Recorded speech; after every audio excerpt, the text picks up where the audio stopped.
பிரியமானவர்களே, ஆண்டவராக இயேசு கிறிஸ்துவின் நாமத்தினாலே உங்கள் யாவரையும் நான் அன்போடு கூட வாழ்த்துகிறேன். எல்லாருமே சந்தோஷமா இருக்கிறீங்களா? இந்த நாளிலே தேவனாகிய கர்த்தர் நம்மோடே கூட பேசுகிற ஒரு வார்த்தை என்னவென்றால், ஆதியாகமத்தின் புஸ்தகம் 42ஆம் அதிகாரத்தினுடைய 52ஆம் வசனம். நான் சிறுமைப்பட்டிருந்த தேசத்தில் தேவன் என்னை பலுகப் பண்ணினார் என்று சொல்லி, இளையவனுக்கு எப்பிராயீம் என்று பெயரிட்டார். இந்த வார்த்தையை கேட்டுக்கொண்டிருக்கிற எனக்கு அன்பான தேவனுடைய பிள்ளைகளே, எப்பிராயீம் என்று பெயரிட்டான் என்று இந்த இடத்திலே சொல்லப்படுகிறது. நான் சிறுமைப்பட்டு வந்த தேசத்திலே என் தேவன் என்னை பலுகப் பண்ணினார். ஆண்டவர் இந்த நாளிலே நமக்கு சொல்லுகிற ஒரு வார்த்தை. இந்த யோசேப்பினுடைய வாழ்க்கையை பார்த்தீங்கன்னா, சகோதரர்களினுடைய துரோகத்தினால பாதிக்கப்பட்டு சிறுமைப்பட்ட ஒரு ஸ்தானத்துக்கு கடந்து போக வேண்டிய ஒரு நிலைமை. கிட்டத்தட்ட 13 வருஷ காலம் உபத்திரவம், பயங்கர போராட்டத்தின் மத்தியிலே அவர் போய்கொண்டிருக்கிறார். செய்யாத தவறுகளுக்கெல்லாம் தண்டனை அனுபவிக்கக்கூடிய ஒரு நிலைமைக்கு தள்ளப்பட்டு, நிந்தனைகள், அவமானங்கள் மத்தியிலே கடந்து போகக்கூடிய ஒரு சூழ்நிலைமைக்கு அவர் போனார். அடிமையாக தான் அந்த தேசத்துக்குள்ளாக அவர் கொண்டு போனார். ஆனால் ஆண்டவர் தன் வாக்கு பண்ணினதின்படியே, உன் சகோதரர்களுக்கு மேலாக நீ உயர்ந்த ஸ்தானத்தில் நிற்பாய் என்று சொல்லி ஆண்டவர் அவருக்கு ஒரு சில வாக்குத்தத்தத்தை கொடுத்தார். அந்த வாக்குத்தத்தம் நிறைவேறி இன்றைக்கு எந்த தேசத்துக்குள்ள அவர் அடிமையாக கொண்டு போக போனாரோ அதே இடத்துல ஆண்டவர் ராஜாவாக உட்கார வைத்தார். அப்படிப்பட்ட ஒரு அற்புதத்தையும் அடையாளத்தையும் செய்து ஒண்ணுமே இல்லைங்கிற நிலைமையில இருந்த ஒரு மனுஷனை இன்னைக்கு அவர் சொன்னா எல்லாமே அதுக்கு கீழ்ப்படுகிற அளவுக்கு ஒரு ஸ்தானத்தை ஆண்டவர் யோசேப்புக்கு கொடுத்தார். அது மாத்திரம் கிடையாது, முழு அதிகாரமும் அவருக்கு கொடுக்கப்பட்டது. அவரை போல ஒரு விசேஷித்த ஞானமுடையவர் யாருமே இல்லை என்று சொல்லி அந்த தேசத்தினுடைய ராஜா சொல்லும் அளவிற்கு யோசேப்பு என்கிற ஒரு மனிதனுக்காக ஆண்டவர் அந்த தேசத்தில் ஒரு புது போஸ்டிங்கை உருவாக்கி ஆண்டவர் கொடுத்தார். இவ்வளவு பெரிய காரியத்தை செய்த தேவனை மகிமைப்படுத்தும்படி எப்படி ஒரு பேர் வைக்கிறார்னு பாருங்க. நான் சிறுமைப்பட்டிருந்த தேசத்தில் தேவன் என்னை பலுகப் பண்ணினார் என்று சொல்லி இளையவனுக்கு எப்பிராயீம் என்று பெயரிட்டார். என் தேவன், நான் சிறுமைப்பட்டு வந்த இந்த தேசத்துக்கு ஒன்றுமே இல்லாமல் அடிமையாக தான் விற்று போடப்பட்டு தான் நான் வந்தேன். என் சகோதரர்களினுடைய வஞ்சகத்தினால, அவங்க எனக்கு பண்ணின சூழ்ச்சியினால நான் என்ன ஆனேன் அப்படின்னா, இந்த இடத்துக்குள்ளே நான் வந்து விழுந்தேன். தேவனுக்கு முன்பாக பரிசுத்தமாக நான் நின்னதுனால நான் சிறைச்சாலை அனுபவிக்க வேண்டிய ஒரு நிலைமை வந்துச்சு. இது எல்லா பாதைகளையுமே, எல்லா சூழ்நிலைகளுமே நான் கடந்து போனேன். அந்த மாதிரிப்பட்ட நிலைமையில இருந்து என் தேவன் என்னை ஆசீர்வதித்தார்.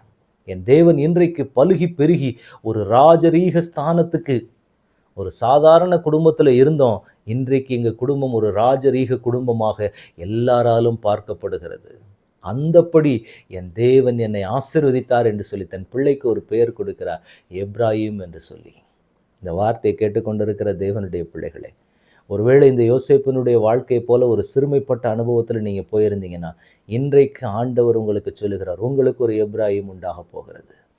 நீங்கள் சிறுமைப்பட்ட ஸ்தானத்தில் நிற்கிறீங்க. இன்றைக்கு நீங்கள் போய்கொண்டிருக்கிற பாதை ஒன்றுமே இல்லை, எல்லாமே வறட்சியான நிலைமை, கையிட்டு செய்கிற காரியங்களில் ஒரு ஆசீர்வாதம் இல்லை, ஒரு நன்மை இல்லை, ஒரு செழிப்பு இல்லாத ஒரு நிலைமை, எல்லா இடங்கள்லையுமே சுற்றிலும் பாதைகள் அடைக்கப்பட்டு இருக்கிறது, வாசல்கள் அடைக்கப்பட்ட ஒரு நிலைமை, போராட்டத்தின் மேலே போராட்டத்தை தான் நான் பார்த்து கொண்டு இருக்கிறேன் அப்படிங்கிற ஒரு நிலைமையில் நீங்கள் நின்னீங்கன்னா, இன்றைக்கு பரலோகத்தின் தேவனானவர் உங்களுக்கும் எனக்கும் சொல்லுகிற ஒரு வார்த்தை என்னவென்றால், உங்களுக்கு சிறுமைப்பட்டிருந்த தேசத்திலே கர்த்தர் உங்களை பலுகி பெருக பண்ணி, அன்றைக்கு யோசேப்புக்கு ஒரு எப்பிராயீமை கொடுத்த தேவன் இன்றைக்கு உங்களுக்கும் ஒரு எப்பிராயீமை உண்டாக போகிறார்.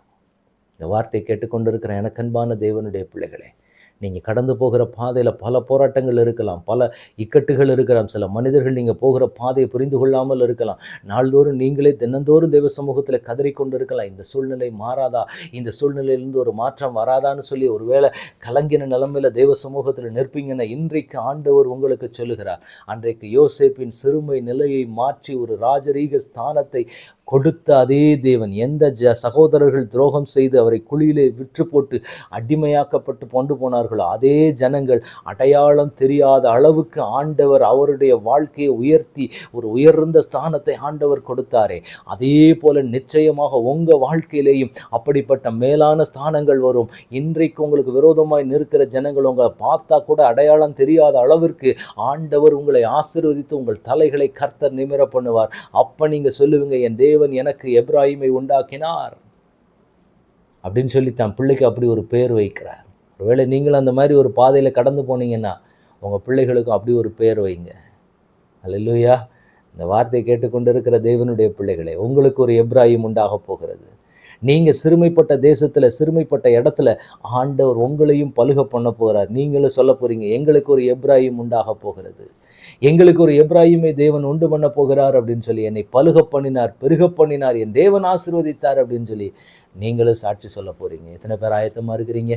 எனக்கு ஆண்டவர் ஒரு எப்ராஹிமை கொடுக்க போகிறார், என் தேவன் எனக்கு ஒரு எப்ராஹிமை கொடுக்க போகிறார், ஆண்டவர் அதை எனக்கு ஆசீர்வதித்து பெருக பண்ண போகிறார் அப்படின்னு சொல்லி எத்தனை பேர் விசுவாசிக்கிறீங்க? ஆண்டவரிடத்தில் ஒப்பு கொடுக்கலாமா? ஜெபிக்கலாமா? தகப்பனே, உம்முடைய கரத்தில் எங்களை முழுவதுமாக ஒப்பு கொடுக்கிறோம். பரலோகத்தின் தேவனானவர் இம்மட்டுமாய் நீர் பாராட்டின கிருபை, இரக்கம், தயவுகளுக்காக ஸ்தோத்திரம் ஆண்டவரே. அப்பா, இப்பொழுதும் உம்முடைய சமூகத்திலே வந்து அன்றைக்கு யோசேப்பு உம்முடைய சமூகத்தில் நின்று எத்தனை போராட்டத்தை சந்தித்து, நான் சிறுமைப்பட்ட தேசத்திலே என்னை தேவன் பலுக பண்ணினார் என்று சொல்லி எப்ராஹிம் என்று தன் மகனுக்கு பெயர் வைத்தார் அல்லவா? அதே போல் இந்த நாளிலே உம்முடைய சமூகத்தில் எங்களை ஒப்பு கொடுக்கிறோம். நாங்கள் இதே போல ஒரு சாட்சியிட கர்த்தர் கிருபை செய்யுங்க. இன்றைக்கு நாங்கள் போகிற பாதை வித்தியாசமாக இருந்தாலும் என் தேவன் ஒரு நாள் ஒரு எப்ராஹிமை எங்களுக்கு காண வைப்பீர், எங்களையும் கர்த்தர் பலுகி பெருக வைப்பீர். அன்றைக்கு யோசேப்பை ஆசீர்வதித்த தேவன் நீர் இன்றைக்கும் ஜீவனுள்ளவராக இருக்கிறீர், எங்களையும் நிச்சயமாய் ஆசீர்வதிப்பீர். எங்கள் வாழ்க்கையிலையும் ஒரு எப்ராஹிமை நாங்கள் பார்ப்போம் என்று சொல்லி நாங்கள் விசுவாசிக்கிறோம். கர்த்தர் அப்படிப்பட்ட கிருபைகளை எங்களுக்கு கொடுக்கிறதற்காக ஸ்தோத்திரம். தேவனாகிய கர்த்தர் இம்மட்டும் ஆளுகை செய்தீங்கப்பா. இனிமேலும் எங்களை நடத்துங்க, தடைகளை உடங்கிய சூழ்நிலைகளை மாற்றுங்க. இயேசு கிறிஸ்துவின் நாமத்தில் ஜெபம் கேளும் எங்கள் நல்ல பிதாவே. ஆமேன், ஆமேன், ஆமேன். God bless you.